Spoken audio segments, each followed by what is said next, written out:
अस्सलाम वालेकुम रहमतुल्लाहि वबरकातुहू। मैं हूं याकूब अली, आप लोग देख रहे हैं भाई के वर्ल्ड। नाज़रीन किराम, आज की वीडियो में बात करने वाले हैं तरावी की दुआ आपकी खिदमत में लेकर हाजिर हुए हैं। अगर हमारी वीडियो आपको पसंद आए तो वीडियो को लाइक करें, चैनल को सब्सक्राइब करें, बेल आइकन को प्रेस कीजिए।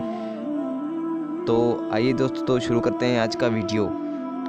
औज़ु बिल्लाहि मिनश शैतानिर रजीम, बिस्मिल्लाहिर रहमानिर रहीम।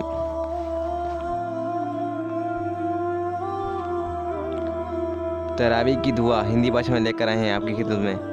अगर किसी भाई बहन को तरावी की दुआ नहीं आती तो सीख लीजिए, स्क्रीनशॉट लेकर पढ़ सकते हैं। ये तरावी की दुआ, ये छोटी सी दुआ है, आप लोग आराम से याद कर सकते हैं। अगर वीडियो हमारी पसंद आए तो वीडियो को लाइक करें, तो चैनल को सब्सक्राइब करें इसी टाइप की वीडियो देखने के लिए।